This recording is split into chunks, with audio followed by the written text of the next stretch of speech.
d'amener les débats. Bonjour à toutes et tous. Bienvenue au séminaire du SIEJ qui, en tout cas sur le thème droit privé, droit public, privé-public, a connu une longue interruption. Nous essayons de récupérer lentement mais sûrement notre programme du second semestre de l'an dernier. Et nous ouvrons sur ce thème avec la distinction entre bien privé et bien public en économie. Pour la petite histoire, c'était il y a un an ou deux que, évidemment, retour de la machine à café, comme toujours, j'ai eu la chance de discuter avec des économistes, ce que pouvait signifier la distinction entre le bien public et le bien privé. Et pour un juriste, de savoir qu'un bien public qui n'est pas nécessairement un bien étatique, a été pour moi un peu une surprise. Je me suis dit que ce serait quand même assez intéressant dans le cadre d'un séminaire interdisciplinaire de confronter les regards, le regard de l'économiste et le regard du juriste sur cette distinction entre bien public et bien privé. Donc j'ai demandé à Xavier Opti, que je ne vais pas présenter puisque tout le monde le connaît, qui a connu notre faculté et conseiller de notre université, de nous expliquer cette distinction entre bien public et bien privé en économie. Et ensuite, pour avoir le regard du juriste sur la question, je ne peux difficilement ne pas demander à notre professeur de droit des délais, Nicolas Bernard, de l'Université. Donc je les remercie tous les deux d'avoir accepté de se plier à l'exercice. Et sans plus tarder, je passe la parole à Xavier. Merci. Bien donc, merci de m'avoir invité à présenter ce séminaire.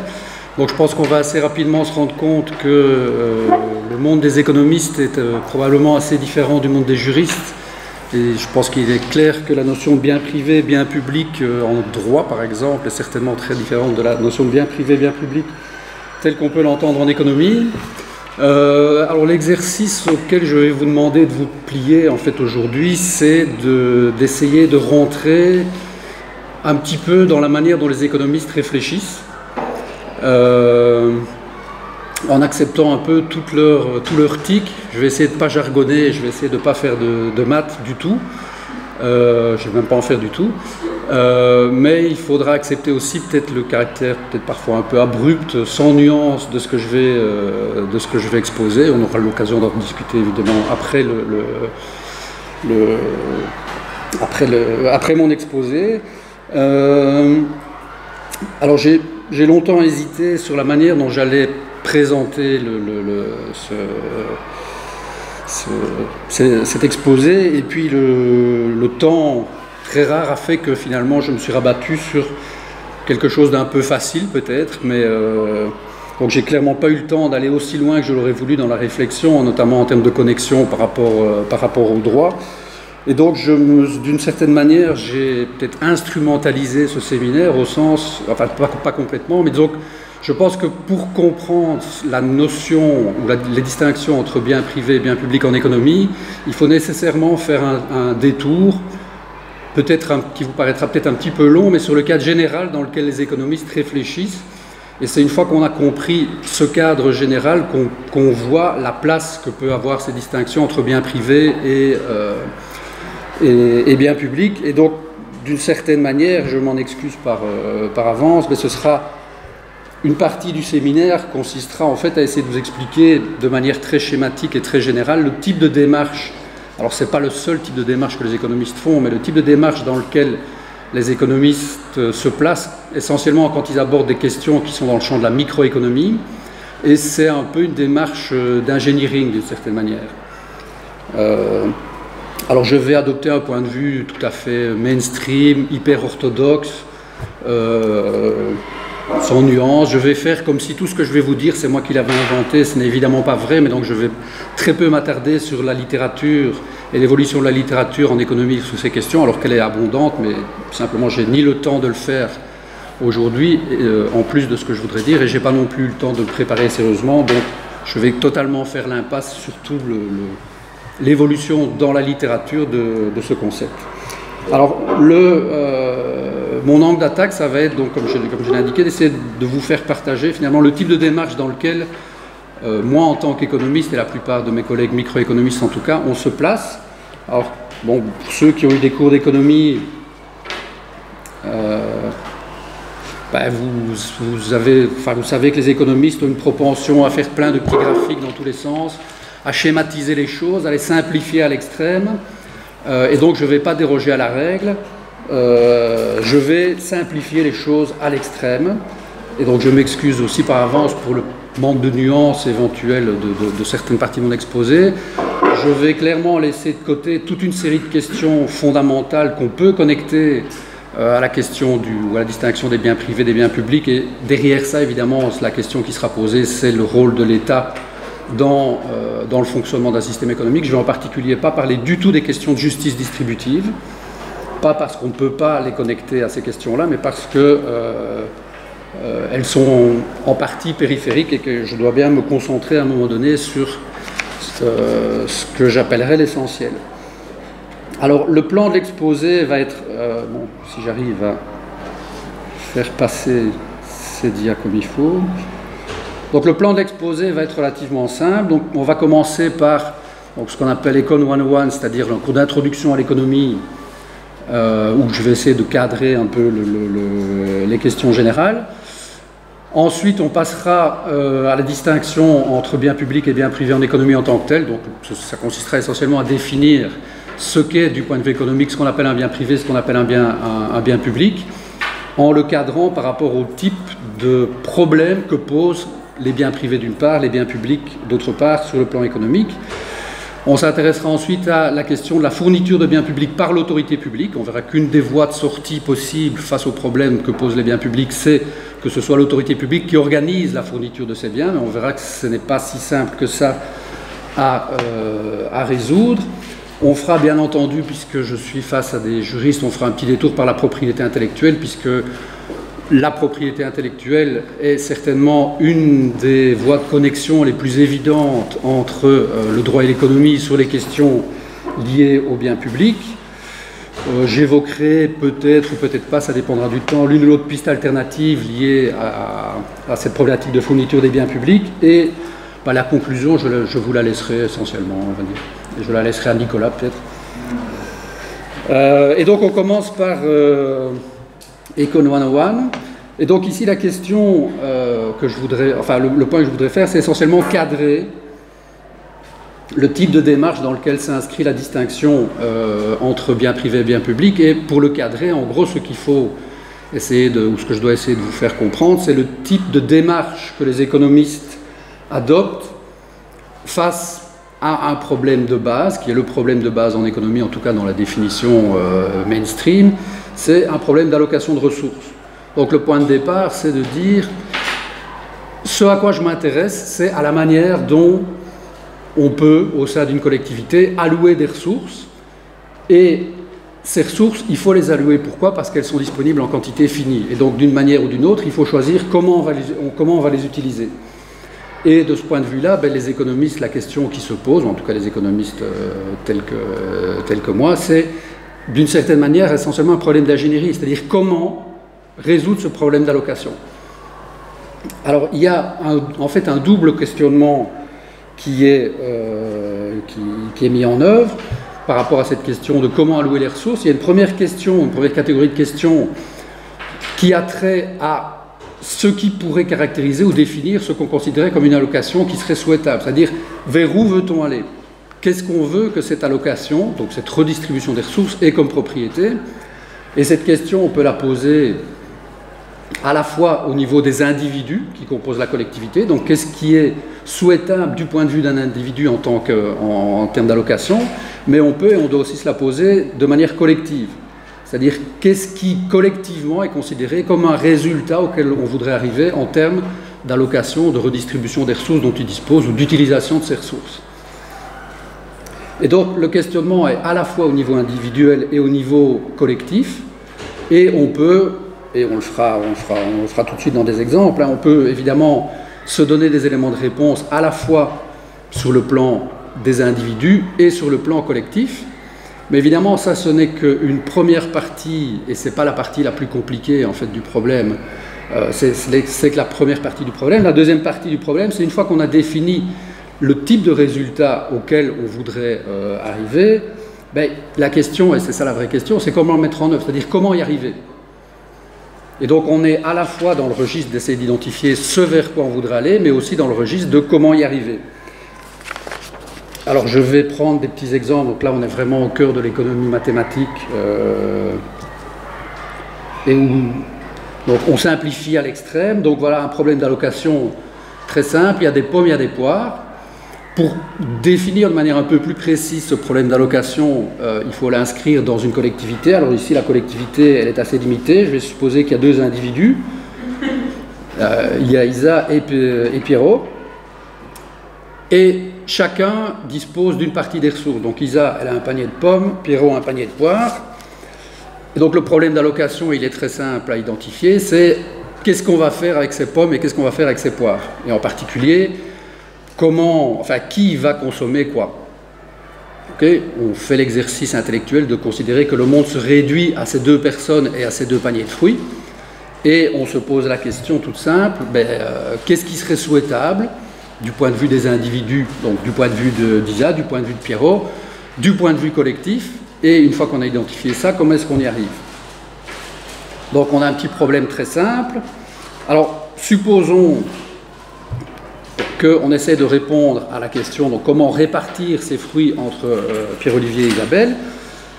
Sous l'angle individuel, la question c'est qui a envie de consommer quoi. Donc en gros, qu'est-ce qu'Isabelle aime comme fruit, qu'est-ce que Pierrot aime comme fruit.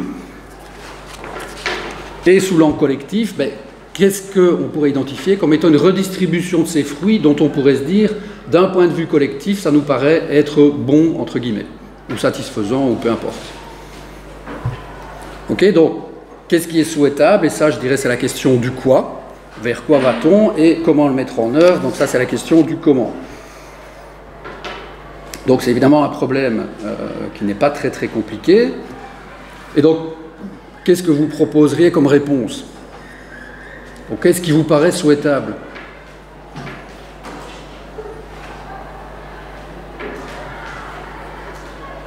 Alors ici, Nicolas me dit qu'ils échangent. Alors pourquoi est-ce que ça te paraît souhaitable qu'ils échangent? C'est trivial, quoi. S'il y en a un que l'autre a et inversement. En fait, c'est pas trivial parce que la question ici, c'est qui aime quoi. Donc ce serait une solution naturelle de se dire ce serait bien que Pierrot donne ses pommes à Isa et qu'Isa donne ses poires à Isa et Pierrot donne ses pommes donc Isa donne ses pommes à Pierrot. Ça suppose qu'en fait tu sais qui aime quoi. Le problème c'est qu'en général tu ne le sais pas. Et donc si effectivement tu peux faire l'hypothèse où tu as l'information relative aux préférences des individus, donc si tu sais que Isa ce qu'elle aime c'est uniquement les poires, Pierre-Olivier uniquement les pommes, là la réponse à qu'est-ce qu'il faut faire, c'est assez simple. Il faut qu'ils intervertissent leur panier. Okay, et donc l'allocation souhaitable pour chacun des deux individus, elle est clairement et très facilement identifiable dans cet exemple-ci, pour peu qu'on ait l'information sur les préférences des individus. Et en fait, ce qu'on va voir dans la suite de l'exposé, c'est que le cœur du problème, c'est là, c'est qui a l'information et quelle information peut être utilisée. Alors ici, dans cet exemple-ci, on peut aussi assez facilement s'accorder, à mon avis, sur le fait que, d'un point de vue collectif, ce qui est l'allocation idéale pour Pierre-Olivier et Isabelle, c'est aussi ce qui est idéal d'un point de vue collectif. On ne voit pas très bien ce qu'on pourrait faire de mieux que d'arriver à une situation où chacun des deux se trouve à avoir exactement ce qu'il a envie d'avoir. Donc dans cet exemple-ci, le problème est relativement simple à résoudre. Il faut effectivement que Pierre-Olivier et Isabelle s'échangent ou intervertissent leur panier. Et il se fait que dans ce cas-là, on aura une solution qui sera à la fois individuellement satisfaisante, mais aussi collectivement satisfaisante. Maintenant, reste la question comment. Alors de nouveau, ici, le problème, il n'est pas très compliqué. On voit bien comment il pourrait y arriver. Maintenant, si je veux cadrer ça d'une manière plus générale, il y a deux manières d'arriver à ce résultat. Il y a une manière centralisée, c'est-à-dire je leur dis ce qu'ils doivent faire, et il y a une manière décentralisée qui consiste à les laisser faire. Et toute la question, c'est de savoir si ces deux mécanismes sont équivalents, s'ils vont effectivement conduire au même résultat. Alors ici, c'est évidemment très simple. Si on les laisse faire, on voit bien que ça ne va pas être très difficile pour eux d'arriver à se mettre d'accord sur le fait d'échanger les paniers. Donc tant qu'il n'y a que deux personnes et deux biens, on voit bien qu'un échange bilatéral va se régler par une petite négociation, et ici les termes de la négociation sont extrêmement simples.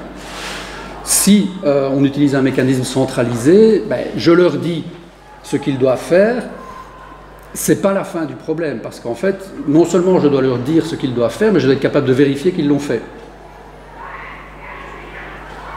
Okay? Et donc si j'envisage de résoudre ce problème d'un point de vue décentralisé, fondamentalement, quand je dis je laisse faire les gens, ben, ils ont l'information dont ils disposent, ils ont leurs préférences, et je les laisse échanger. Est-ce que je vais arriver à ce qui est collectivement souhaitable? Je ne sais pas. Si je raisonne au sein d'un mécanisme centralisé, je dois dans un premier temps identifier ce qui est souhaitable, ce qui veut dire que je dois avoir l'information sur les préférences des individus, et puis sur base de ça, je définis pour eux ce qui est souhaitable, mais si j'ai une information correcte sur leurs préférences, ce n'est pas un problème, je vais leur dire de faire ce qu'en fait ils ont envie de faire, et donc en principe, je ne vais pas devoir vérifier. Ils vont faire ce que je leur dis de faire parce que c'est ce qui les arrange. Mais si ça ne les arrange pas, pour que ça fonctionne, il faudra en plus que je sois capable de contrôler. Ok, donc ça c'est l'idée de base. Évidemment, si je prends un exemple un peu plus compliqué, quoi qu'il est encore pas très très compliqué, c'est-à-dire plus de fruits, plus de personnes, ben, l'idée c'est que le problème qualitativement reste exactement le même que le précédent. La seule chose qui change, c'est qu'il est plus difficile à résoudre, simplement parce qu'il y a plus d'opportunités d'échange, il y a plus d'individus, et donc c'est juste, entre guillemets, plus compliqué à organiser. Ok? Et donc, dans ce cadre-là, ben, si je veux résumer les difficultés, si je veux m'appuyer sur un mécanisme ou un modèle, enfin un mécanisme d'allocation décentralisé, qu'est-ce que je dois arriver à faire? Ben, je dois arriver à mettre en place un mécanisme qui va coordonner les décisions individuelles, et je dois, à travers ce mécanisme, transmettre une information aux individus sur les opportunités d'échange. Donc quand Pierre-Olivier et Isabelle sont tout seuls sur une table, assis à une table avec deux paniers, les opportunités d'échange sont assez faciles à identifier. Quand il y a 10 millions ou 5 milliards de personnes et des possibilités d'échange sur 100 000 biens et services, la simple identification des opportunités d'échange est beaucoup plus problématique. Okay? Et donc, là, je dirais la difficulté ou ce que je dois essayer de résoudre comme problème quand j'envisage des échanges décentralisés, mais à très grande échelle, donc avec un très grand nombre d'individus, un très grand nombre de biens, donc potentiellement des préférences extrêmement différentes, c'est comment coordonner et comment transmettre l'information qui va guider les décisions individuelles et qui va conduire à l'allocation post-échange, postérieure à l'échange, donc à l'allocation finale des ressources. Et donc si je veux attaquer ce problème-là, de quoi est-ce que j'ai besoin d'un point de vue technique? J'ai essentiellement besoin de deux éléments. Une modélisation des comportements individuels, donc comment les individus prennent-ils leurs décisions face aux opportunités d'échange qui s'offrent à eux, et j'ai besoin d'un deuxième modèle qui va modéliser en fait la manière dont les décisions individuelles peuvent être coordonnées, peuvent être prises en compte simultanément, parce que ce que je décide a un effet sur ce que les autres peuvent décider. Donc j'ai besoin de combiner deux outils, un outil relatif à la décision de l'individu et un outil relatif à l'agrégation et la coordination des décisions individuelles. Okay? Alors, si vous imaginez un problème un peu complexe, vous voyez que forcément les outils que je vais utiliser, je vais devoir les simplifier à l'extrême. Okay? Je ne vais pas pouvoir prendre en compte l'ensemble des déterminants des comportements individuels, et je vais devoir aussi simplifier de manière parfois drastique le modèle d'agrégation des choix individuels. Okay? Et donc évidemment, le mécanisme de marché ou le modèle de marché en économie classique, ben c'est un modèle, donc c'est une manière de traiter ce problème de coordination en combinant un modèle de décision individuelle et un modèle de décision et un modèle de prise en compte des interactions. Si je veux résoudre ce problème de manière centralisée, ben, qualitativement, ce n'est pas très différent de tout à l'heure, c'est-à-dire j'ai un besoin énorme. Donc avant, il n'était pas énorme ici parce qu'il y a beaucoup d'opportunités d'échange. J'ai un besoin énorme d'être capable d'identifier ex ante l'information. Alors, ce n'est pas l'information relative aux opportunités d'échange que j'ai besoin d'identifier, c'est l'information, enfin je dois identifier celle-là aussi, mais c'est l'information relative aux préférences des individus par rapport à l'échange. Donc ce que je dois obtenir, c'est une information qui a trait aux préférences des individus, puisque je vais devoir décider pour eux ce qui leur convient. Et donc, je vais aussi avoir besoin de mettre en œuvre, ou d'être en tout cas capable de contrôler, alors contrôler au sens de m'assurer que les décisions que je demande aux individus de prendre, ils les prennent effectivement. Et donc dans les deux cas, on a des difficultés à résoudre le problème, mais simplement elles sont différentes. Alors, si je m'intéresse aux mécanismes décentralisés, ce que j'ai en tête, évidemment, ça ne vous étonnera pas puisque je suis un bon vieil économiste néoclassique, c'est le mécanisme de marché. Et donc, le mécanisme de marché, on le voit simplement comme une manière de résoudre ce problème d'allocation. L'idée étant que la coordination des décisions individuelles va se faire à partir d'une information qui est transmise par les prix qui prévalent sur les marchés. Donc, la modélisation qui est retenue consiste à dire que les individus connaissent leurs préférences, les transactions ou les échanges qu'ils veulent réaliser, ils vont être médiés par des marchés, et c'est à travers le prix qui prévaut sur ces marchés que les individus reçoivent une information relative aux opportunités d'échange, à eux de décider si en fonction des prix, ils achètent ou pas, ou ils vendent ou pas, ou ils restent sur le marché ou pas, peu importe. Et donc, dans cette modélisation-là, une hypothèse importante, c'est que les prix sont capables de véhiculer l'ensemble de l'information externe aux individus qui est pertinente pour identifier les opportunités d'échange. Et donc, la première question qui se pose, c'est est-ce que c'est possible ça? Donc, jusqu'à quel point est-il possible de coordonner les échanges individuels à très grande échelle uniquement sur base d'une information externe dont disposeraient les individus, qui seraient les prix. Et en fait, ça, c'est la question de l'existence de l'équilibre dans une économie de marché. Donc, c'est un problème très compliqué auquel je ne vais pas nécessairement m'intéresser, mais en tout cas, il y a moyen d'identifier des conditions sous lesquelles il existe un équilibre, au moins un. Idéalement, on voudrait qu'il n'en existe qu'un, mais peu importe, parfois il y en a plusieurs, ce qui pose d'autres problèmes. Et donc, qu'est-ce que ça veut dire qu'il existe un équilibre? Ça veut dire qu'il existe une manière de coordonner l'ensemble des décisions individuelles en transmettant aux individus uniquement des prix. Donc il y a moyen de réaliser des échanges qui, du point de vue des individus, donc comme je l'ai dit au départ, je fais fi ici de toute considération redistributive, qui, du point de vue des individus, c'est-à-dire compte tenu de leur situation initiale, leur permet de réaliser ce qu'ils ont envie de réaliser, conditionnellement aux opportunités qu'on leur propose, c'est-à-dire conditionnellement au prix.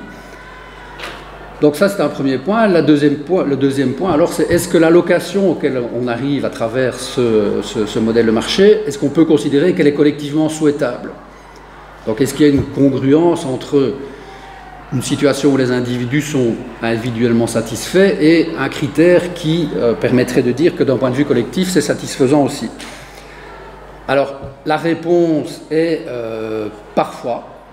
Alors, je ne vais pas refaire tout un cours d'économie, mais donc il y a des conditions, on va dire en gros les conditions de concurrence pure et parfaite et l'absence d'externalité. Dans ce cas-là, on peut montrer qu'il y a un critère qui est le critère d'optimalité parisienne, qui est un critère qu'on peut aimer ou pas, peu importe, mais en tout cas au moins en fonction sur base de ce critère-là, qui en gros consiste à dire tous les échanges mutuellement profitables entre les individus compte tenu des ressources disponibles sont réalisés.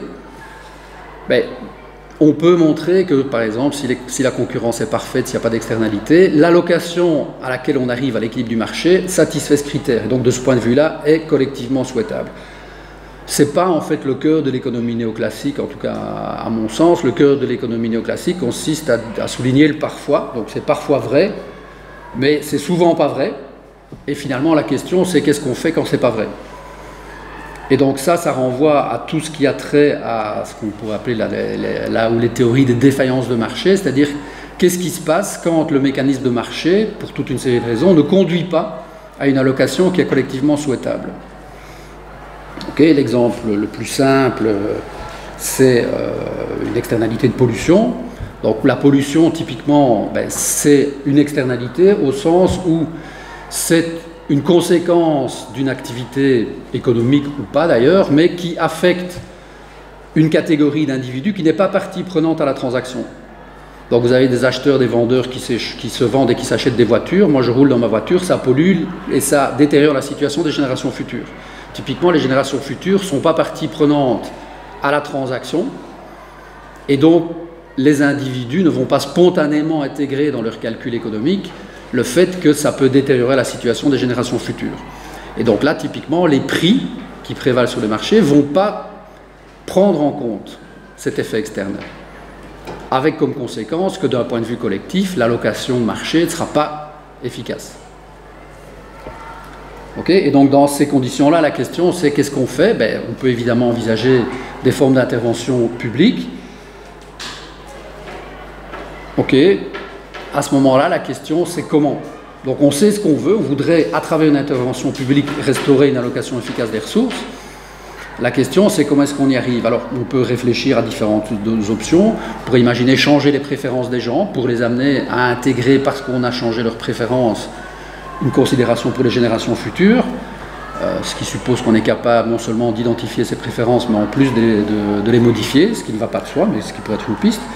Une autre piste qu'on peut essayer d'identifier, c'est d'aligner, enfin ce qu'on appelle en économie, aligner les incitations privées sur les incitations publiques, c'est-à-dire en fait créer des conditions, utiliser des mécanismes, je vais y revenir, qui feraient en sorte que les gens, compte tenu du jeu ou des opportunités qu'on leur propose, sont amenés à intégrer en fait dans leur calcul privé les conséquences collectives des externalités.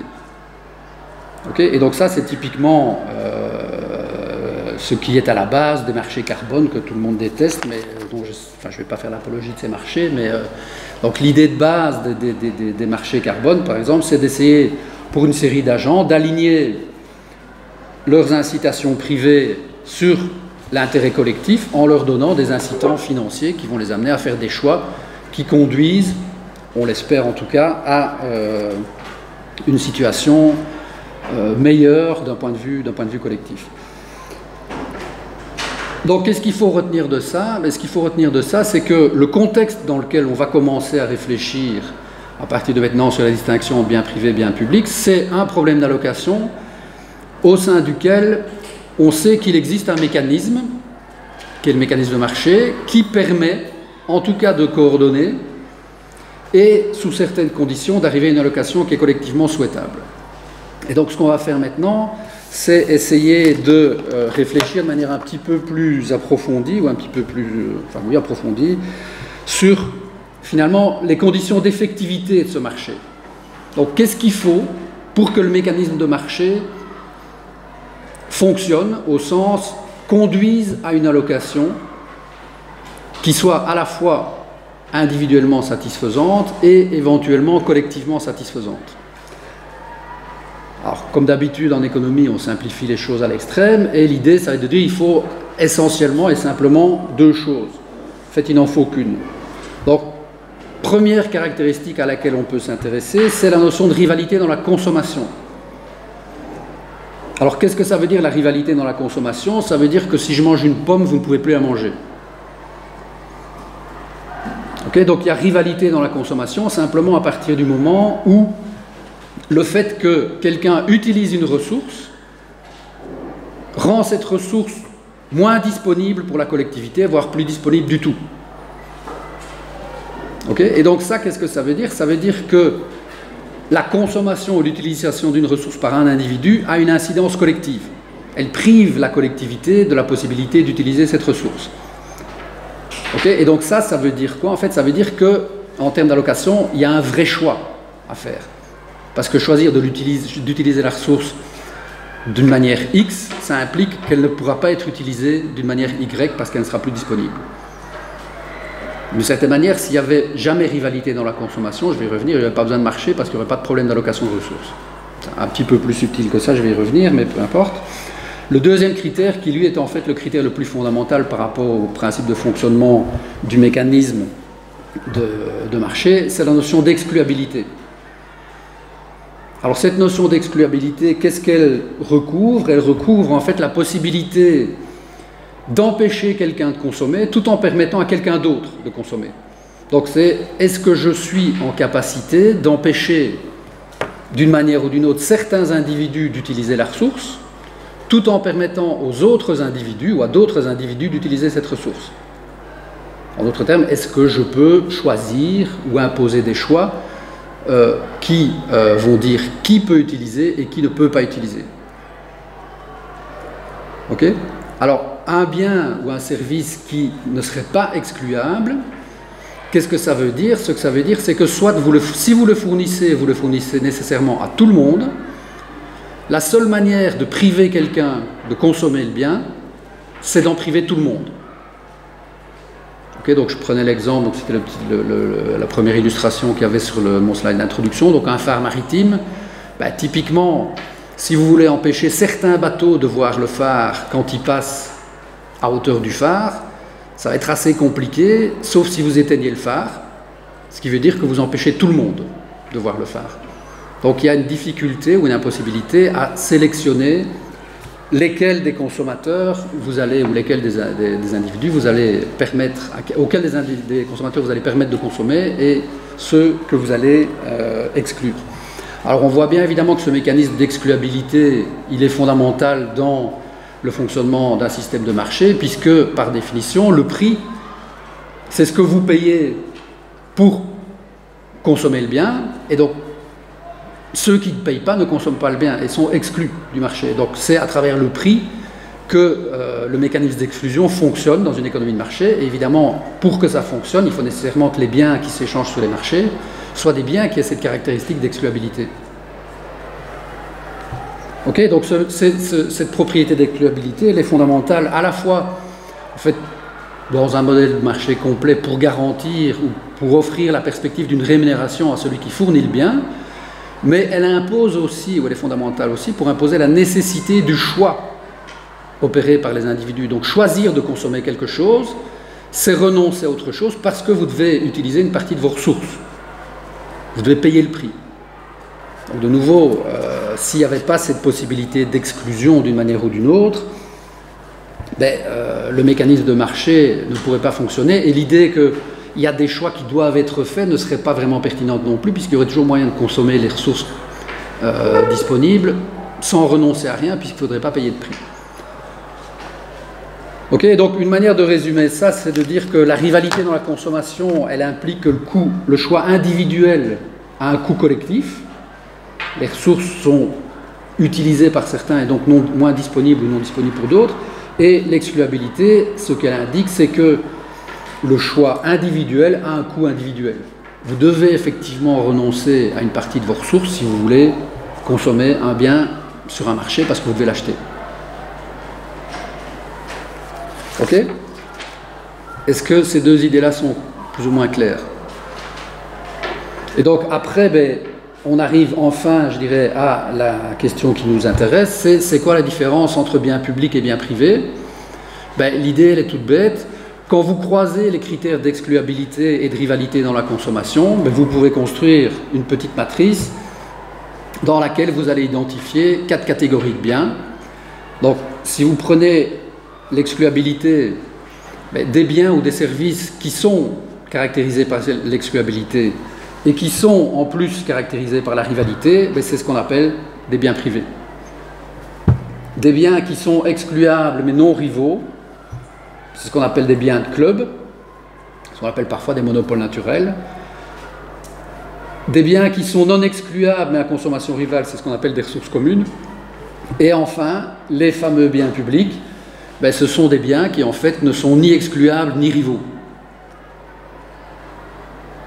Donc la distinction entre bien privé et bien public en économie, c'est essentiellement une distinction fonctionnelle basée sur la nature des problèmes économiques que posent les différentes catégories de biens.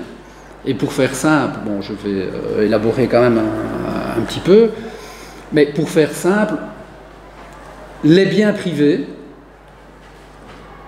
c'est-à-dire les biens à consommation rivale et excluable, sont les seules catégories de biens et services pour lesquels le marché peut fonctionner, en particulier peut conduire à une allocation efficace des ressources de manière naturelle.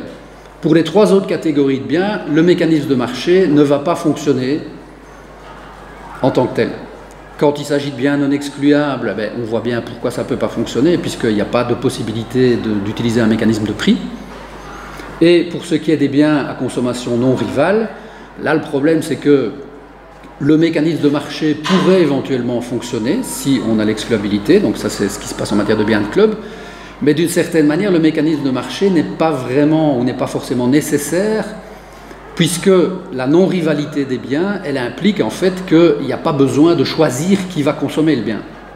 Tout le monde peut le consommer sans que ça limite les possibilités de consommation des autres. D'accord ? Et donc, la question que tout bon économiste se pose face à cette matrice, c'est qu'est-ce qu'on fait ? C'est-à-dire, on sait plus ou moins comment organiser l'allocation des ressources quand il s'agit de biens privés. En tout cas, on a un mécanisme, c'est le marché. Mais qu'est-ce qu'on fait dans les autres cas ?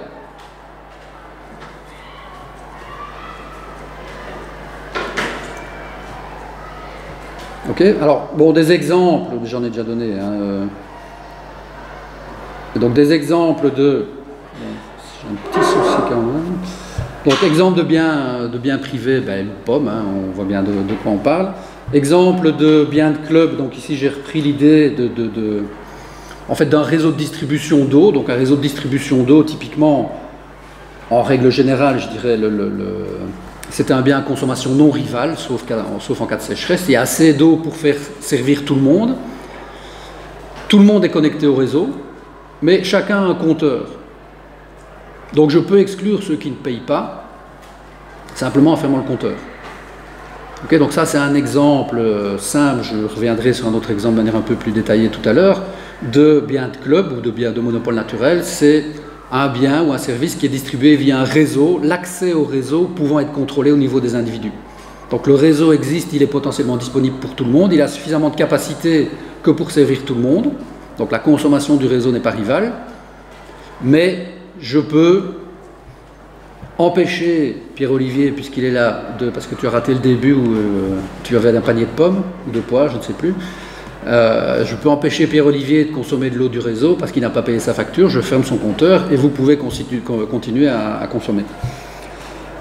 Les biens non excluables à consommation rivale, donc là j'ai pris un exemple, donc c'est juste parce que j'aime bien cette photo-là, mais c'est l'exemple classique de ressources communes, c'est les réserves halieutiques dans les océans. Donc ça c'est des pêcheurs siciliens qui vont aller abattre des quantités phénoménales de thon rouge alors qu'il est en voie d'extinction. Donc ça illustre le problème classique associé aux ressources communes, à savoir le risque de surutilisation de la ressource et donc de son épuisement.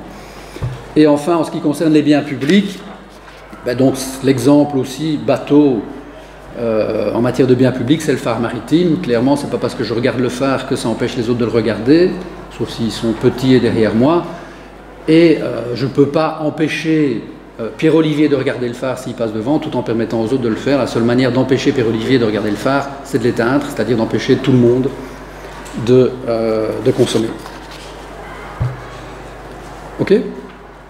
Et donc j'en viens maintenant à la question plus précise des problèmes que pose la fourniture des biens publics. Donc on sait que le mécanisme de marché ne va pas fonctionner parce que c'est un bien non excluable. Qu'est-ce qu'on fait? Comment peut-on organiser la fourniture de ce type de biens? Et en particulier, est-ce que c'est nécessairement l'autorité publique qui doit fournir ce bien, ce qui serait commode puisque ça nous permettrait finalement d'assimiler d'une manière ou d'une autre la notion de bien public en économie à la notion, par exemple, de service public ou de biens fournis par le public ou appartenant au public. Je ne sais pas très bien quelle catégorie on pourrait utiliser en droit, mais les choses ne seront évidemment pas aussi simples que cela. Alors, si je veux résumer les choses, donc on est face à un bien qui est non rival ou à consommation non rivale. Donc ça, d'un point de vue normatif, d'un point de vue efficacité en économie, la recommandation qui en découle est très claire, la consommation ne doit pas être restreinte. Il n'y a aucune raison de vouloir empêcher les gens de consommer le bien. Le caractère non excluable du bien nous dit, clairement, la fourniture de ce type de bien, ça ne va pas pouvoir être réalisé par la vente ou par une rémunération qui serait liée à la consommation du bien en tant que tel. C'est juste pas possible. Ok ? Alors, il y a un cas où il n'y a en fait pas de problème, c'est le cas, enfin il n'y a presque pas de problème, c'est le cas où ce bien public préexiste. Donc Dieu l'a créé, il circule, il est librement accessible, enfin, il n'y a pas besoin de le produire. Il n'y a pas besoin de le fournir, ce qui veut dire, plus concrètement, il n'est pas nécessaire d'utiliser des ressources pour rendre ce bien disponible. Donc dans ce cas-là, la seule recommandation ou le seul enjeu qu'on pourrait associer à la gestion de ce bien public, c'est viser à garantir la non-excluabilité. Donc la seule chose qu'il faudrait faire, c'est empêcher que des gens se l'approprient. Pour le reste, il n'y a pas vraiment de problème économique. Et donc, le problème ne va devenir intéressant pour les économistes qu'à partir du moment où la fourniture du bien public consomme des ressources au sein du système économique et que donc il faut toujours s'interroger sur l'option faut-il fournir ce bien public ou pas, sachant que ça conduit à des consommations de ressources. Alors Pierre-Olivier, tu as bien fait de venir puisque tu reviens à l'avant-plan. Donc Isa et Pierrot ont des préférences qui sont définies sur deux biens. Donc, on est toujours dans un monde Mickey Mouse Economics où il y a deux individus, deux biens. La seule chose qui change, c'est que le bien X est un bien privé et le bien Y est un bien public. Okay. Le monde est très très simple. Au départ, il y a deux biens privés. Et donc, soit on garde, donc à gauche, le 2, c'est la quantité de biens privés X, et à droite, la quantité de biens, j'avais dit que je ne ferais pas de maths, mais donc j'en ferai pas plus que ça. Et à droite, c'est la quantité de biens publics. Donc au départ, on suppose qu'il y a, alors qui les a, on n'en sait rien, mais il y a deux biens privés qui préexistent, et il y a une possibilité de transformer un bien privé en bien public. Donc on a le choix au niveau collectif entre deux situations, soit 2-0, soit 1-1. Et la question c'est, qu'est-ce qu'on fait? Qu'est-ce qu'il vaut mieux faire? Qu'est-ce qui est souhaitable? Est-ce qu'il est souhaitable ou pas de fournir ce bien public? Alors ça c'est un problème compliqué parce qu'il y a 36 manières d'imaginer comment on pourrait distribuer les choses, donc on va de nouveau simplifier à l'extrême. On va supposer qu'il n'y a que deux manières dans chacun des deux mondes de distribuer les ressources. Donc soit, et c'est des manières égalitaires, donc soit on ne produit pas de bien public et Pierre-Olivier a un bien privé, Isa a un bien privé, soit on produit le bien public. Et dans ce cas-là, ben, on a consommé une unité de bien privé et donc chacun garde la moitié de l'unité de bien privé qui reste et chacun consomme potentiellement la totalité du bien public. Donc le fait qu'on a 1-1 dans les parenthèses de droite, ça c'est la manière la plus simple de visualiser ce que signifie un bien public. Un bien public, je le produis en une unité et il peut être consommé en 1 million de fois. Ok? Et donc la question, ben, c'est est-ce qu'il faut fournir ce bien public? Alors je ne sais pas si vous avez un avis sur la question. Donc est-ce que vous pensez que c'est une bonne idée de sacrifier une unité de bien privé pour produire un bien public qui pourrait être consommé par deux individus à hauteur de la quantité produite de bien public? Donc la réponse à cette question, ben, elle est très simple, on n'en sait rien. Et la question c'est de quelle information a-t-on besoin pour savoir si c'est une bonne idée d'un point de vue collectif de fournir ce bien public. Ben, l'information c'est toujours la même, c'est qu'est-ce que Isa et Pierrot ont comme préférence vis-à-vis des biens privés, vis-à-vis des biens publics. Et donc on pourrait se dire, ben, il suffit de leur demander. Et donc évidemment le problème c'est que si on leur demande, rien ne nous dit qu'ils vont nous dire la vérité. D'autant plus que, bon, s'agissant de Pierre-Olivier et d'Isa, on sait qu'ils ne sont pas complètement idiots, donc ils sont tout à fait capables de comprendre qu'il faudra bien payer la fourniture de ce bien public, d'une manière ou d'une autre, puisqu'il y a une consommation de ressources qui est liée à ce bien public. Et donc il n'y a rien qui indique au départ que spontanément, les individus, si vous leur posez la question « est-ce que vous avez envie de consommer ce bien public ?», vont vous dire leur envie réelle, vont vous révéler correctement leurs préférences. Et donc, fondamentalement, si vous vous posez cette question « est-ce qu'il faut fournir ce bien public ?», vous butez directement sur un problème d'asymétrie d'information qui est que les individus qui composent votre collectivité ont des préférences qu'ils connaissent mais n'ont pas nécessairement intérêt à vous les révéler s'ils pensent qu'ils pourraient éventuellement avoir une option qui serait meilleure que celle qui découlerait du fait qu'ils vous ont révélé leurs vraies préférences. Et donc, on est face à un problème d'asymétrie d'information au sein duquel on peut s'attendre à ce que les individus, et ça c'est le problème quand vous utilisez un mécanisme centralisé, c'est pas parce que vous utilisez un mécanisme centralisé qu'il n'y a plus d'individus. Vous ne pourrez pas empêcher les individus de se comporter comme des individus. Et donc ici, vous ne pourrez pas empêcher les individus, éventuellement, de vous mentir. Le problème, c'est que vous ne saurez pas vérifier si vous ont menti ou pas, donc pour eux, mentir, ça n'aura éventuellement pas de conséquences. Ok ? Et donc, si vous voulez être sûr de votre coup en tant qu'autorité publique, vous devez essayer de mettre en place des mécanismes qui vont induire une révélation correcte des préférences et qui vont pouvoir donc vous amener à décider en connaissance de cause. Et donc, quels sont les types de problèmes qui peuvent se poser? Donc, de nouveau, on fait un tout petit peu de maths. Donc, imaginons qu'il y a un bien public qui peut être fourni, donc le bien public c'est G, il peut être fourni auquel cas G vaut 1 ou bien pas, dans quel cas G vaut 0. Le coût de fourniture du bien public c'est une unité du bien privé, c'est 1. Le bénéfice individuel, donc chaque individu en fait dans cet exemple a envie de consommer ce bien public et il le valorise à hauteur de 1 euro. Donc ici je fais des hypothèses vraiment simplificatrices comme quoi je peux associer des valeurs monétaires aux préférences des individus. En fait c'est pas du tout nécessaire pour l'argument. Mais c'est beaucoup plus compliqué à exposer si je dois travailler dans le champ ordinal plutôt que cardinal. Et donc les règles du jeu, c'est que l'autorité publique dit ben, dites-moi le bénéfice que vous retirerez de la consommation du bien public si je le produis. Et vous pouvez me dire ben, ça ne m'intéresse pas, et dans ce cas-là vous dites 0, ça m'intéresse et vous dites 1, c'est-à-dire j'ai envie qu'il y en ait un ou pas. Alors dans ce type de contexte, tout va dépendre de la manière dont les coûts sont répartis entre les individus. Et donc, si je suppose que le coût individuel qui est supporté est proportionnel à l'annonce, donc vous allez payer d'autant plus que vous avez dit que vous avez envie du bien public, ben, on voit bien que le risque, et c'est plus qu'un risque dans cet exemple particulier, c'est une certitude, chacun a intérêt à dire qu'il n'a pas envie du bien public. Et donc, si tout le monde dit qu'il n'a pas envie du bien public, ben, l'information que l'autorité publique reçoit, c'est ce bien public n'intéresse personne, et donc ce serait vraiment idiot de sacrifier une unité de bien privé pour produire ce bien public.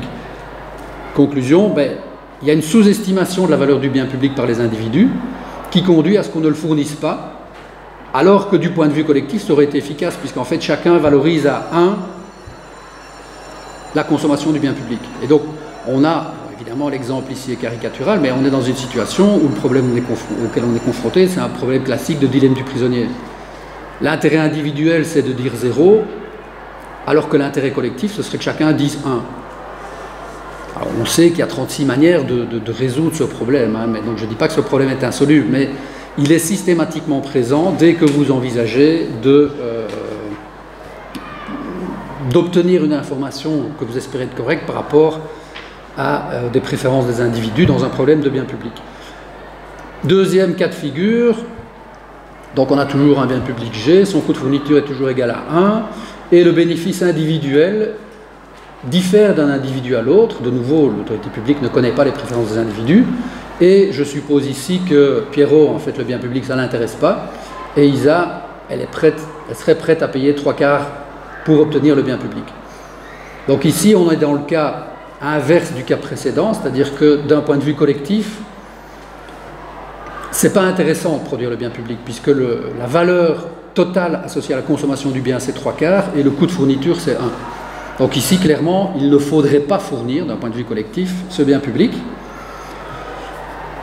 Si,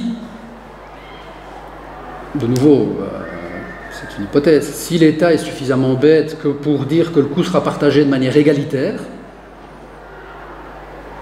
c'est-à-dire indépendamment des annonces qui sont faites, et qu'on demande à chacun de déclarer le bénéfice qu'il retire de la consommation du bien public, ben, qu'est-ce qui va se passer?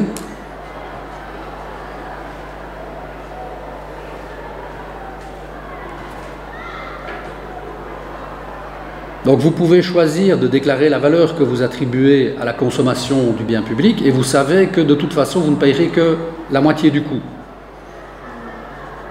Ben, si vous êtes Je ne sais plus, j'avais dit que c'était Isa qui voulait Donc si vous êtes Isa, ben, qu'est-ce que vous dites?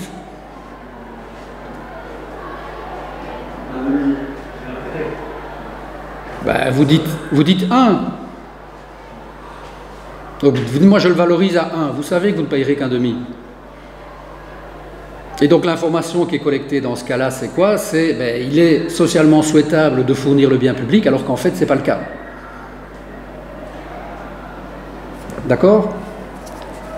Et donc ici, ben, le problème, c'est quoi? C'est essentiellement un problème de surestimation par un individu. Alors évidemment, on peut généraliser le problème à des cas où il y a plus d'individus, mais en tout cas, il y a des risques de surestimation des individus qui valorisent le bien et vont surestimer systématiquement la valeur qu'ils attribuent au bien, puisqu'ils savent qu'en fait, une partie du coût sera supportée par la collectivité de manière égalitaire.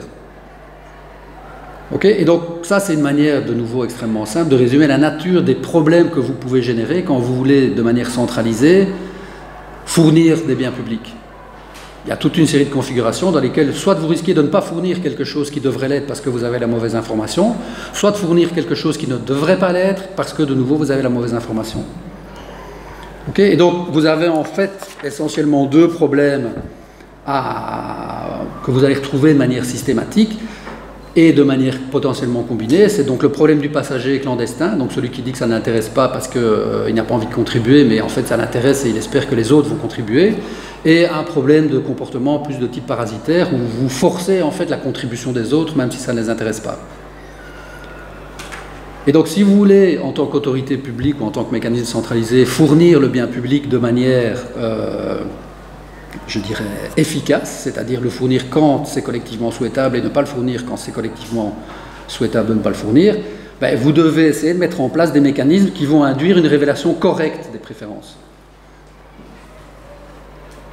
Okay, alors ça, c'est ce qu'on appelle, c'est le champ de ce qu'on appelle aujourd'hui le mécanisme design. Donc c'est, je n'ai pas de traduction en français qui sonne aussi bien que mécanisme design. Je trouve que c'est sympathique en anglais, donc je l'ai laissé en anglais.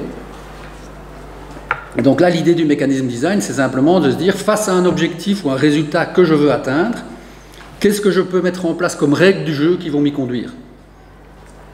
Donc plutôt que de se dire, ben voilà, ça c'est des règles du jeu, où est-ce que ça va nous mener?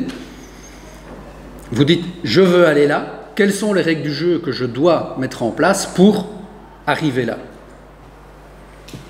Okay, et pour résoudre les problèmes auxquels j'ai été confronté dans mes deux exemples, en fait, le mécanisme que vous devez mettre en place, c'est un mécanisme qui va essentiellement créer les conditions telles que les intérêts privés sont alignés sur les intérêts ou sur l'intérêt collectif.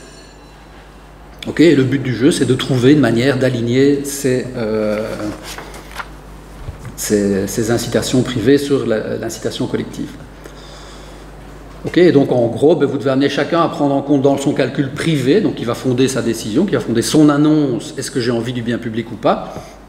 Ben, ce que vous devez faire, c'est l'amener à prendre en compte l'impact qu'aurait la fourniture du bien public sur la situation de l'autre ou des autres. Donc c'est intégrer dans le problème et donc dans le choix des individus la dimension collective.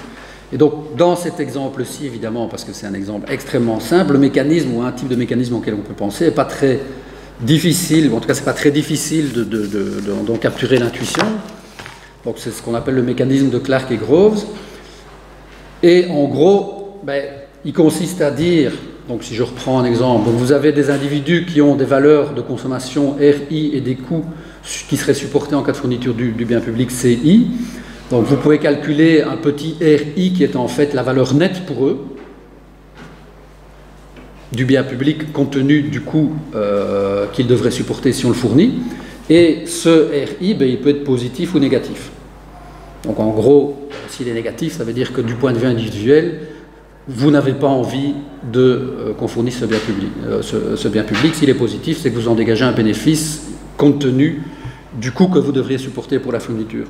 Et donc la règle du jeu, et donc c'est l'idée du mécanisme de Clark-Groves, c'est simplement de dire, ben on vous demande d'annoncer votre RI, et votre paiement, ce sera la valeur de consommation que vous attribuez au bien public, et un paiement latéral qui sera en fait le RJ de l'autre. Donc votre rémunération va dépendre en fait de ce que l'autre a annoncé, comme RI. Ce qui veut dire quoi? Mais ce qui veut dire en fait, alors de nouveau, l'intuition n'est pas très compliquée à comprendre. Si RJ est positif, vous êtes récompensé de ne pas avoir joué au passager clandestin. Donc vous avez un paiement qui découle non seulement du bénéfice que vous retireriez de la consommation, mais en fait qui découle aussi du fait que l'autre a dit que lui avait aussi un bénéfice positif. Et donc ça, vous êtes rémunéré si vous dites la vérité. Okay? Et de la même manière, vous êtes pénalisé si vous adoptez un comportement parasitaire. C'est-à-dire que si vous forcez, comme dans mon deuxième exemple, la fourniture d'un bien public en surestimant la valeur que vous lui attribuez, vous serez pénalisé parce que l'autre aura annoncé un RJ négatif qui viendra comme une pénalité dans votre paiement à vous.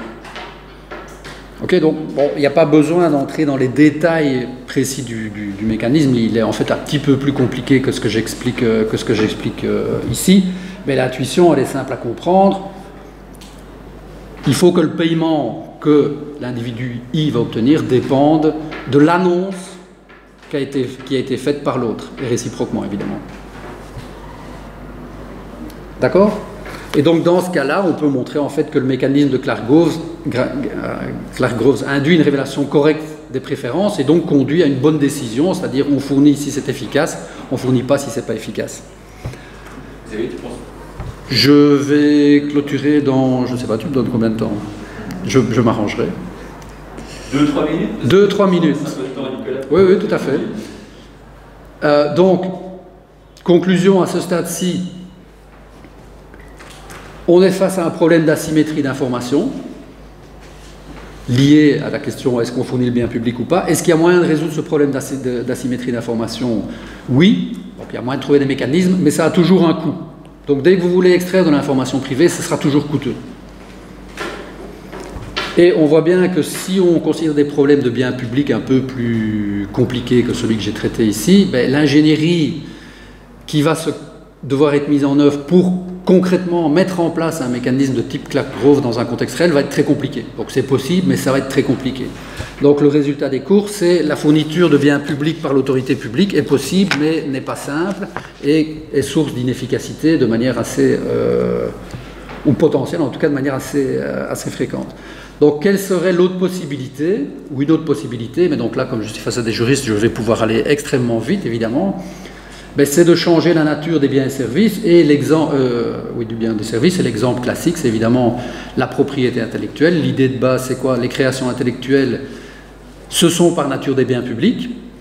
Comment résoudre le problème que pose la fourniture d'un bien public? Ben, en dotant ce bien public d'un droit de contrôle sur l'usage du bien, et en fait, ça, techniquement, d'un point de vue économique, ça revient à réintroduire l'excluabilité. Okay? Et donc, ça revient à remettre en piste la possibilité de dégager des perspectives de rémunération privée liées à la fourniture du bien public. Okay. Il n'en reste pas moins vrai que c'est un bien qui est à consommation non rivale, et donc ça génère toute une série d'inefficacités, puisque l'utilisation de la propriété intellectuelle ou du droit de propriété intellectuelle à des fins d'incitation privée, elle implique la restriction de la diffusion, donc des inefficacités. Elle implique plein d'autres effets que je ne vais pas détailler ici puisque vous les connaissez aussi bien ou mieux que moi. Mais en gros, ces effets, on peut les résumer de manière assez simple, en tout cas si on veut les placer dans la perspective des interventions que l'autorité publique pourrait faire pour faciliter ou assurer la fourniture d'un bien public. C'est qu'il y a toute une série d'effets induits par la position de monopole, pour faire simple, du titulaire de droit, qui sont des effets qui génèrent toute une série d'inefficacités que l'autorité publique peine à contrôler. Et donc, il y a toute une série d'inefficacités qui sont associées à la propriété intellectuelle et qui font que, par exemple, du point de vue des économistes, et peut-être contrairement à certaines idées reçues, en fait, les économistes, même néoclassiques, ne sont pas nécessairement des grands fans de la propriété intellectuelle. Alors ça me permet, je vais conclure là-dessus, de mettre en évidence, même si je ne l'ai pas assez développé, un autre problème associé à l'intervention des pouvoirs publics dans le fonctionnement des marchés, outre la question de savoir si c'est une bonne idée et si c'est possible qu'ils fournissent les biens en tant que tels, l'autre difficulté, c'est des interventions, et je ne dis pas du tout pour autant qu'il ne faut pas le faire, mais des interventions de l'autorité publique qui interfèrent avec les mécanismes de marché, elles vont toujours devoir être évaluées aussi sur base de la capacité qu'a l'autorité publique à contrôler effectivement ex post les mécanismes qu'elle induit par ses propres règlements. Et de ce point de vue-là, la propriété intellectuelle est un très bel, à mon avis, un très beau champ d'investigation. Je termine juste par quand même un exemple de bien public. Donc ça, je reviendrai peut-être dessus s'il y a des questions, pour peu que j'arrive à gérer ces slides un peu mieux. Donc un exemple de bien public fourni par le secteur privé, c'est RTL TVI. Donc il est tout à fait possible de fournir des biens privés, des biens publics sur base de mécanismes purement privés. Et la télévision hertzienne est un exemple on ne peut plus classique. Deuxième exemple, Google. Et là, on peut rediscuter là-dessus dans les... Si, du point de vue économique, le moteur de recherche Google est un bien public. Ce qui ne veut pas dire qu'il n'a pas d'effet pervers, mais du point de vue économique, c'est un bien public. Mais ça résulte d'un choix de Google de ne pas faire payer l'utilisation.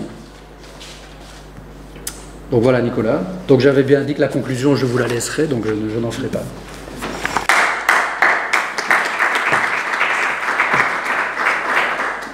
Merci beaucoup, c'est passionnant. Donc, je pourrais écouter encore pendant 1 heure, mais le temps nous manque, et donc je vais demander peut-être à Nicolas de venir ici pour pouvoir bénéficier du micro pour l'enregistrement.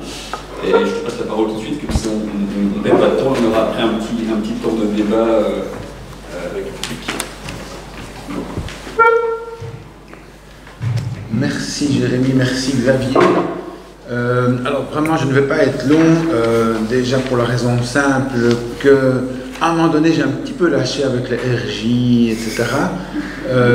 Mais il n'empêche, c'est vrai que c'était tout à fait stimulant et ça perturbe nos cases sûrement trop strictes et peu modulables du droit. Alors, quelques mots de réflexion, de prolongement tout d'abord. Puisque Jérémy disait d'emblée que c'était un petit peu en ma qualité de professeur de droit des biens qu'il m'avait convié, je vois plusieurs parallèles vraiment intéressants par rapport à la matière du droit des biens et qui montrent que, au fond, il y a peut-être plus de porosité entre les deux. Mais tu parlais d'abord du bien rival. Dans la matière du droit des biens, ça porte un nom, c'est un bien consomptible, et Annette le sait bien, un bien qui disparaît par l'usage, et je vois là, alors je ne dis pas qu'il est nécessairement très fécond ce parallèle, mais ce sont d'autres termes pour expliquer la même chose, pour dire qu'après il y a une discrimination qui se fait, il y a un choix, et en droit alors s'il y a bien consomptible, ça implique souvent un mécanisme de réparation par équivalent, de restitution d'un bien similaire, etc. Et donc là je crois qu'il y a des choses vraiment intéressantes à creuser. Deuxièmement, ça c'était pour la rivalité, pour l'excluabilité, on a aussi en droit des biens, et dans d'autres types de droits, tu l'as évoqué toi-même, les choses communes, les biens communs.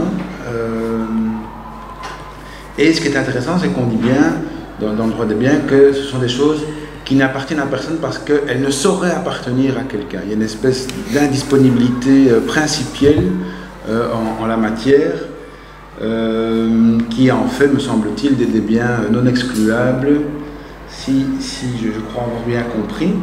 Rivaux par rivaux, ça peut dépendre du type de bien, mais en tout cas, il y a là quelque chose qui dans le prolongement. Et on dit aussi pour les générations futures, donc tout ça fait écho.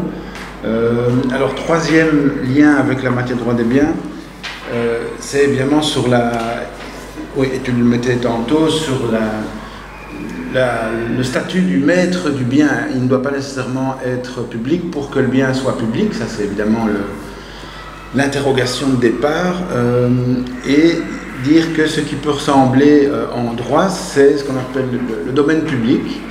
Le domaine public, on a une idée un petit peu préconçue du domaine public, mais quand on creuse, en tout cas, on constate que, en tout cas la loi le permet, on constate à la fois que les pouvoirs publics, dans leur patrimoine, peuvent disposer de certains biens. Donc le domaine public, des pouvoirs publics, n'est pas toujours inappropriable, il n'est pas toujours soustrait au commerce juridique. Les pouvoirs publics peuvent, avec leurs biens, faire du commerce, notamment pour rentabiliser, pour rationaliser.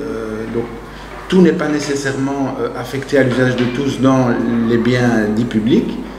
Et à l'inverse, et ça c'est assez neuf, il y a eu des modifications dans la loi, on accepte que des biens détenus par des particuliers soient considérés comme émergeant au domaine public. Pourquoi? Parce que leur affectation est publique, même si ils ne sont pas stricto sensu détenus par des pouvoirs publics. Eh bien, le fait que tout le monde puisse les utiliser va les rendre de facto, sinon de jure, relevant du domaine public, et donc il y a une espèce de porosité qui va dans les deux sens au niveau du statut du maître du bien. Je trouve ça vraiment intéressant de faire le parallèle. Alors, pour laisser de côté un peu la matière du droit des biens et revenir sur la distinction classique entre droit public et droit privé, ben, dire d'emblée qu'évidemment ça nous bouscule, ça remet en cause nos schémas trop vite élaborés, puisqu'il y a dans les différents critères entre droit public et droit privé, les critères de distinction, on a d'abord un critère d'intervention étatique, ça c'est clair. Alors même si chacun de ces critères doivent être relativisés, hein, ils ne sont plus complètement aussi sûrs qu'avant, mais ce qui est clair, c'est qu'un des 4-5 critères de démarcation, c'était la présence d'un acteur public. Là évidemment, c'est tout à fait, ça vole en éclats. Un autre critère qui est sans doute plus intéressant, c'est, dit-on, que le droit public est un petit peu attaché à l'intérêt général.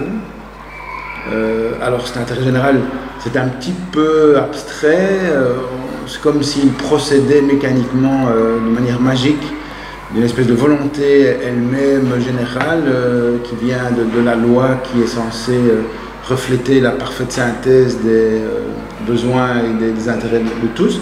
Mais il n'empêche, on continue à vivre avec cette idée d'intérêt général, pour l'opposer alors au droit privé qui est plus rivé aux intérêts particuliers. Mais là, dans ce que tu nous as montré, si j'ai bien compris toujours, et c'est vraiment beaucoup d'humilité que je me risque ici à quelques éléments de comparaison, mais d'après ce que tu nous as montré, l'intérêt collectif procède aussi de la somme, de la juxtaposition des intérêts particuliers, et que les uns ne vont pas sans l'autre, et inversement, même si en droit ça devrait l'être aussi, mais il y a moins l'idée de cette espèce d'intérêt général, deus ex machina, qui viendrait d'une décision unique d'un acteur unique. Donc voilà, pour ces raisons-là, on est vraiment amené à amender notre grille de lecture. Et alors, pour terminer, une petite introduction au débat, parce que le but ici, c'est vraiment d'introduire le débat, puisque je sais que c'est toujours la première question qui est la plus difficile. Je l'ai mise sur mon rable à moi, et il y a une idée qui m'a particulièrement interpellé dans ton exposé. Si je m'en tiens à la question centrale, l'État doit-il fournir des biens publics? Alors j'ai bien entendu ce que tu as dit, c'était avant la fin où là j'ai un peu décroché, mais j'ai quand même entendu des choses qui me déstabilisent un petit peu, puisque tu dis comment savoir si l'État doit fournir un bien public?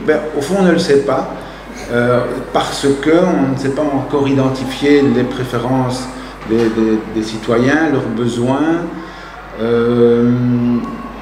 Il faut attendre de voir quel est ce besoin.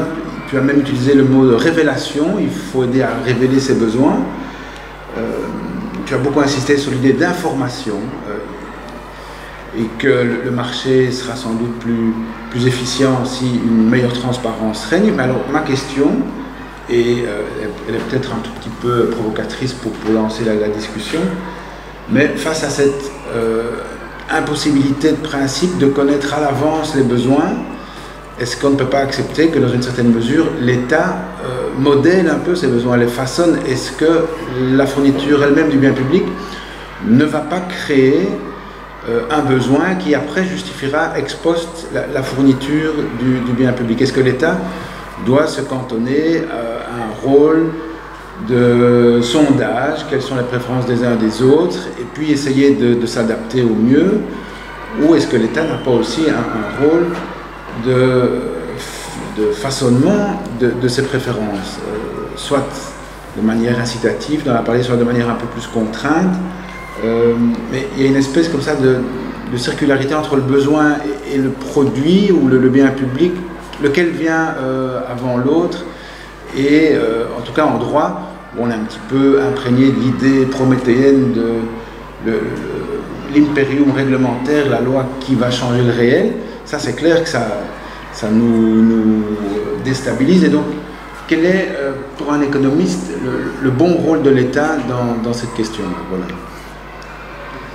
Et ce sera ma première et ma seule question. Donc, soit tu réponds tout de suite, soit on prend d'autres questions qui font écho ou pas. Compléter, mais dans le même sens, par exemple sur la question de l'intérêt de la génération future, comment est-ce qu'il peut être pris en compte par l'État comme étant d'intérêt général, si l'idée de partir à la base des préférences des particuliers qui seront forcément les particuliers actuels. Je ne sais pas si tu vois ce que je veux dire. Si en effet on dit que ce qui va amener l'État à intervenir dans le cadre d'un bien d'intérêt général, est-ce qu'on ne peut pas prendre en compte autre chose que les intérêts des particuliers actuels, et donc, ça va un peu dans le même sens que la question de Nicolas, mais voilà. Donc évidemment, c'est une question très, très compliquée. La réponse l'est encore plus, évidemment, d'autant plus que je ne la connais pas. Mais donc, je pense que l'idée de ce que j'ai développé ici, c'est le point de vue de base dans lequel, dans un monde idéal, je voudrais être capable d'implémenter des choses qui correspondent aux préférences des individus. Et je prends ces préférences comme données. Okay, et donc c'est vraiment dans ce cadre-là que j'ai développé le raisonnement. Et donc évidemment, c'est très limitatif, mais je l'avais annoncé dès le départ comme cadre de réflexion.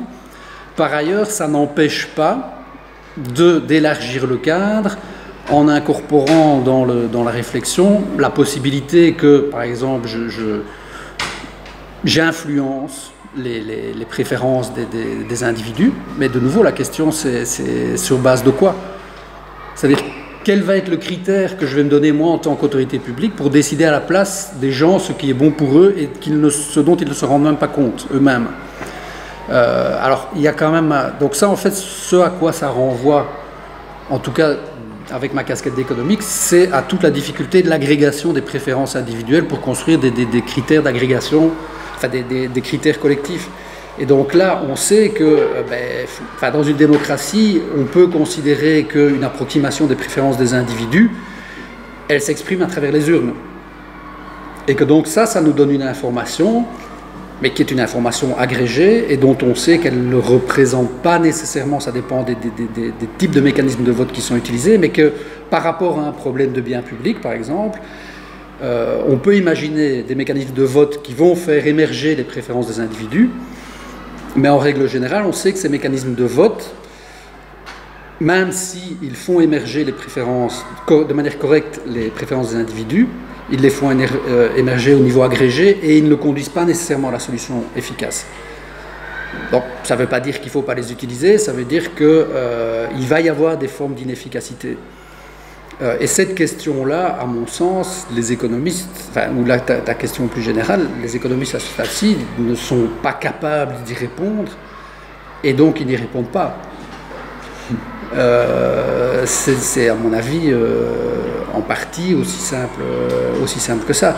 Maintenant, après, il y a toute une série de choses que tu peux faire pour essayer de capturer une information, d'extraire de l'information. Donc, j'ai pas dit que c'était pas possible d'obtenir une information. Ce que j'ai dit, c'est que c'était compliqué et coûteux. Et donc là, il y a un arbitrage aussi à faire au niveau du décideur public sur les coûts qu'il est prêt à consentir, sachant que c'est la collectivité qui va les supporter. Et donc, sur les générations futures, par exemple, tu peux faire quand même des estimations. Donc, il y a plein de choses qui sont faites pour essayer d'estimer finalement.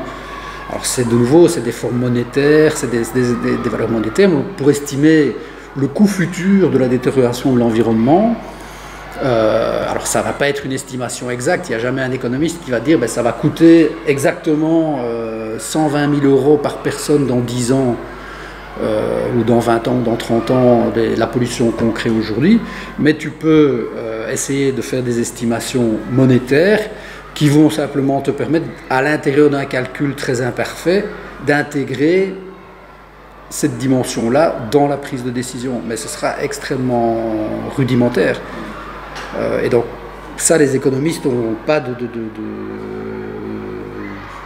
réponse magique à cette question du tout.